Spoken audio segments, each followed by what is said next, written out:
1932. Braddock Heights, Maryland. A creature that makes the land tremble beneath its terrible wrath has returned. Up to a 30-foot wingspan and 4 legs. 2 of a bird, 2 of a dragon. Its beak is made of steel and lined with razor blade teeth. Its tongue has been replaced with 7 flailing tentacles. It only has a single eye in the center of its forehead, but it's not going to have a problem finding you. This creature hasn't been seen for 23 years, but it's back, and it's hungry. Yo guys, I am the Ratman. Today we're going to be talking about the SNALLYGASTER.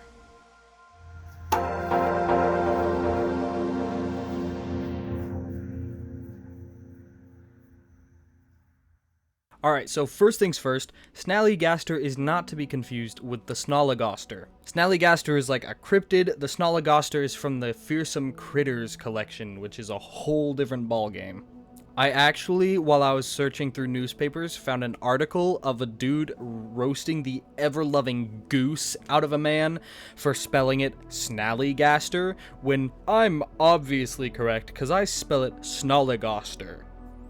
Brother, you're both right. You're just thinking one specific, dude, who's the one who just spent a bunch of money to write an article about how this dude's bad at spelling? It was so bad, dude. In the 1730s, this particular spot was settled by Germans. The first accounts of this creature came from them being terrorized by it, and at the time they called it a Schnellergeist, which means quick spirit.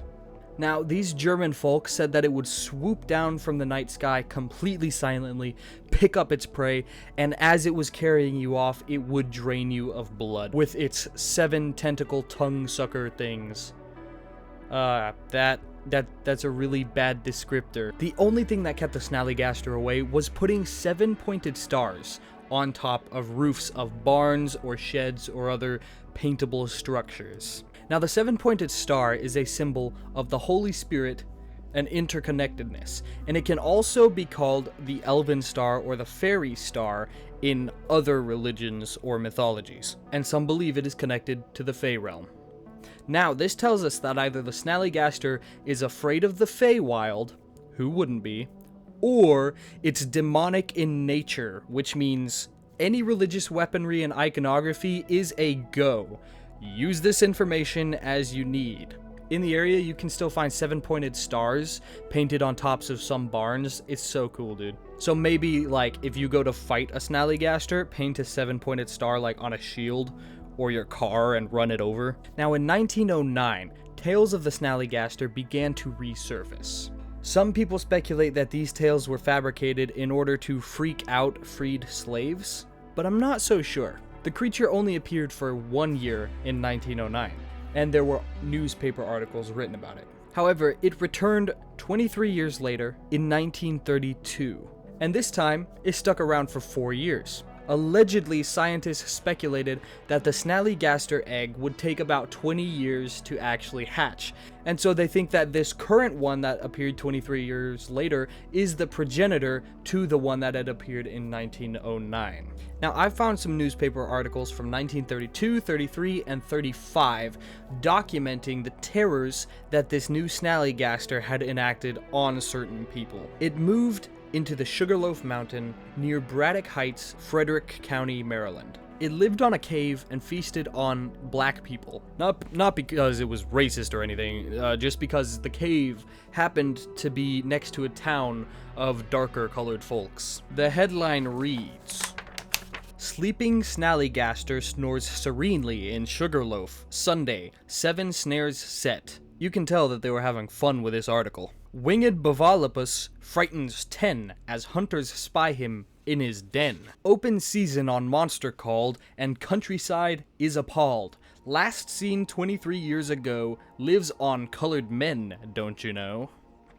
So as we can see in this first article, they're having a lot of fun with it, but the creature finally appeared after 23 long years of silence. Now, I was gonna just do a breakdown of those newspaper articles, but they're too good. They're kind of funny. They're great. So I'm just gonna directly read them for you. It's been 23 years since the dreaded winged monster, the SNALLYGASTER, has appeared in the western section of Maryland.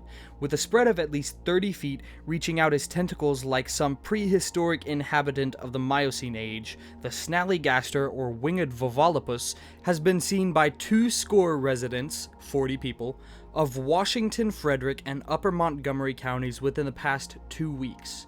Sunday, the beast was followed as he flew at a 60-mile-a-minute rate over Dickerson by 10 interpreted citizens armed with rifles, pistols, shotguns, and oaths. One man carried a bag filled with the seed of the powerful but rare snoozeberry, said to be the most efficacious lure for the snallygaster, but in vain. Hang on, I want to know how fast 60 miles a minute is. Okay, so he was flying 60 miles per minute, which equals 3,600 miles per hour. Mach 1 is 767, breaking the sound barrier, 767 miles per hour. This guy was 200-ish miles per hour short of Mach 5, breaking the sound barrier 5 times. Guys. But I trust it. I trust this article. 11 minutes and 11 seconds after 11 Sunday morning, the 10 hunters located the monster snoring in a cave on top of the Sugarloaf Mountain, but he was too far back in his lair to approach without danger. The hunters felt the cold, clammy fingers of fear as they listened to the sonorous sounds issuing from the rocks. Common sense dictated a retreat. They left the beast, forgetting the magical snoozeberries and vying with one another as they backtracked to Dickerson, giving out a warning to the colored residents of the town. They withdrew to their several homes. The beast has been seen by a number of persons, usually flying low over the Catoctin Range near Braddock Heights, Frederick County. It's described almost invariably as a gigantic bird throwing out tentacles like some monster squid out of water, changing his color chameleon-like, living entirely on colored men, but fatal to white persons if angered or cornered, so he might be racist. The snallygaster was last reported in this section of the state way back in 1909. As scientists who have made a study of this rare creature report, the egg of the monster requires about 20 years to hatch. From the bit of information, it is believed that the present beast is the progeny of that winged Vovolopus of 23 years ago. That the beast haunts this section of the country is laid to the fact that it is lured by the scent of the snoozeberry, which is found only in the foothills of the Blue Ridge, mainly in the Catoctin Range and its subsidiaries. Why the snallygaster prefers, even insists upon, the black people as food is not clearly known. Some say that he appears after every election when the result shows that the colored voter easts his ballot for a Democrat. Others say that this is just a GOP fairy tale, and that the creature was originally an inhabitant of Liberia and that the West Indies, and therefore has always been accustomed to the same sustenance. So right there, we're saying some people think that he eats colored people for voting Democrat, which is hilarious. And then other people are just like, no, you idiot. He just moved from the West Indies and Liberia where there's black people. So he's eating what he's accustomed to eating. He's picky, basically. All 10 of the hunters who caught a glimpse of the snallygaster Sunday are well-known teetotalers and are generally regarded as truthful men. This is like really interesting, isn't it? It's kind of wild. So that was one of the newspaper articles. I've got 2 more that are a little bit shorter. Oh, I've got 3 more. Dang, nice. So as we can see, this thing is terrorizing poor black people that I don't mean poor as in like unwealthy. They probably were unwealthy. I just mean like unfortunate black people because they're being targeted by a mythical creature. Apparently it doesn't attack white people, so if you want to hunt one of these things, if you're black, maybe make a white friend do it instead. I don't know, man. But I guess they don't eat white people, but they will like kill you if you corner it. So you're safe unless you threaten it. That's interesting. We can already see though, this creature's kind of interlocked with old politics. Snallygaster routed by Blue Eagle seeks haven in Brazilian swamps. Dreaded burst beast ventures from lair in Sugarloaf to pick quarrel with NRA emblem, retires and ousted. Outlawed ornithological object. That feels like a word salad, but I'm sure it means something. No more will the snallygaster, half bird, half beast, send shivers down the backs of the tardy resident of the Sugarloaf foothills. No more will the stories of that winged terror haunt the dreams of children and the simple colored folk who formed the special diet of the demon-like creature of a past age. It all happened this way. Somehow, somewhere, the snallygaster learned of the famous blue eagle. Now, gray eagles, brown eagles, and black eagles have proven easy prey of the snallygaster. It could hardly be expected to fear a blue eagle, but it reckoned without Jen Johnson, who's an expert trainer of fighting birds. To battle, they went. They fought all over the blue skies and drifting clouds of the Dickerson area. Hundreds of motorists passed to watch the fray, but it was soon over. The blue eagle made several preliminary swoops and then met his opponent with a crash, which could be heard as far away as the Middletown Valley. Feathers fell like rain in Paris. Bleeding and exhausted, the snallygaster gave a shriek of defeat and set sail for the general direction of Brazil. It was last seen passing over the Havana, making more time than the late President Machado in the jungles of South America. The ancient home of his race, the snallygaster, will remain, according to tradition, until the next glacier age. Meanwhile, all who doubt the power and seriousness of the NRA will do well to contemplate the masterly achievement of the Blue Eagle. Back to Montgomery County lair. Huey longed to discuss matter with Foreign Relations Committee in Senate. Fusionists disclaim any connection with invasion. Colored folk buying armor in Dickerson area. So they're buying armor. Okay. Internal complications in South America have driven the dreaded snallygaster, which once lived in a cave on the Sugarloaf Mountain and harassed colored people in nearby communities, back to his lair on this continent. Scientists report that this half-bird, half-animal simply cannot stand overdue excitement. The Chaco warfare between Bolivia and Paraguay has grated on the nerves of the snallygaster to such an extent that he welcomes the comparative quiet of Montgomery County. Several community organizations in the upper end of the county have protested the reinvasion of the beast bird, and it is understood that Senator Huey Long will take the matter up with the Senate Foreign Relations Committee shortly.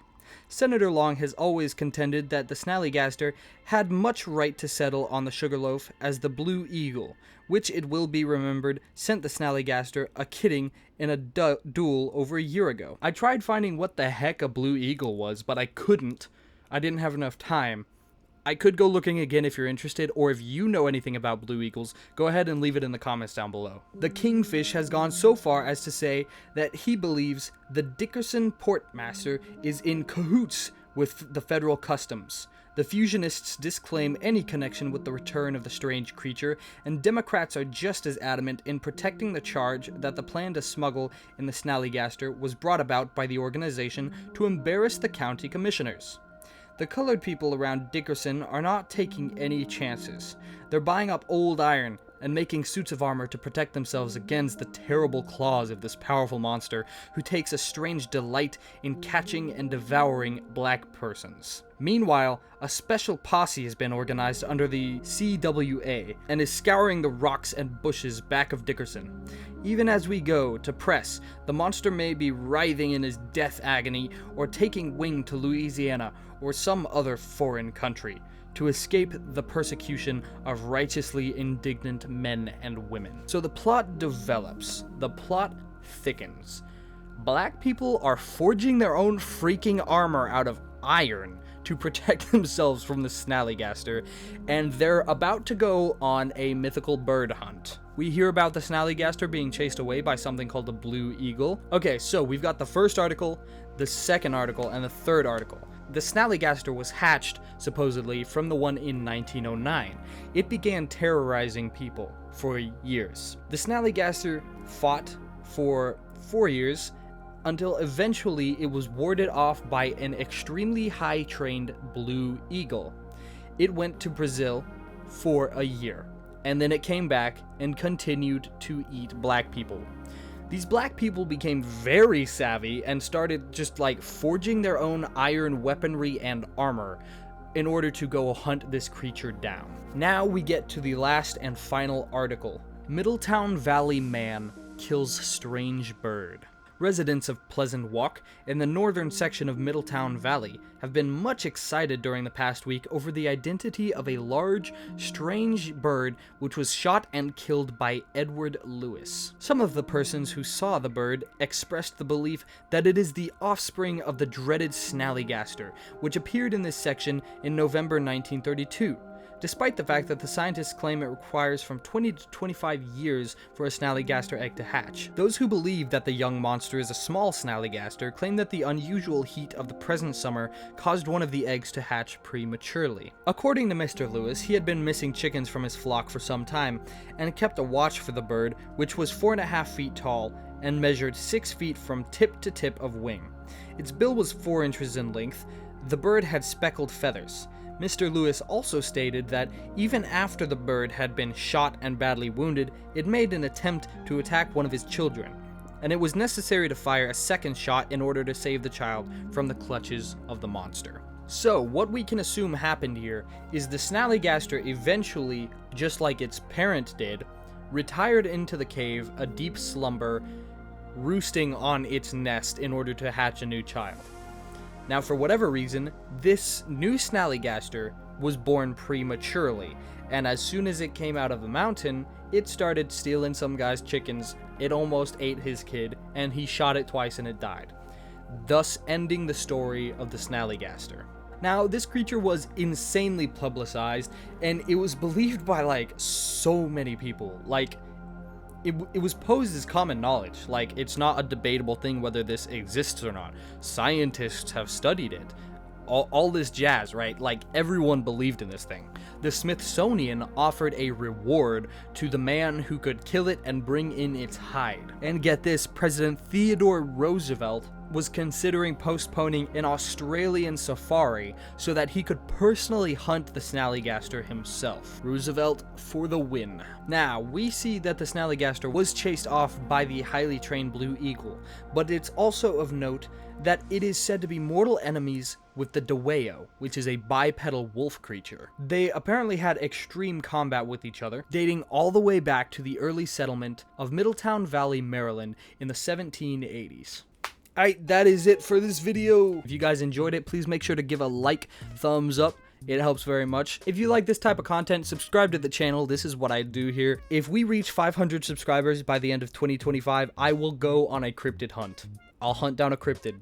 Could be Dogman, could be Goatman, could be whatever, bro. I live in Missouri. We got the Missouri Monster, the Momo. If you've got any video recommendations, go ahead and leave it in the comments down below. That is greatly appreciated. And hey, we've got a Discord if you want to join it. That will be in the description of this video or on my channel description. And with all that, I think that's pretty much everything. So I'm just going to go ahead and say Ratman out.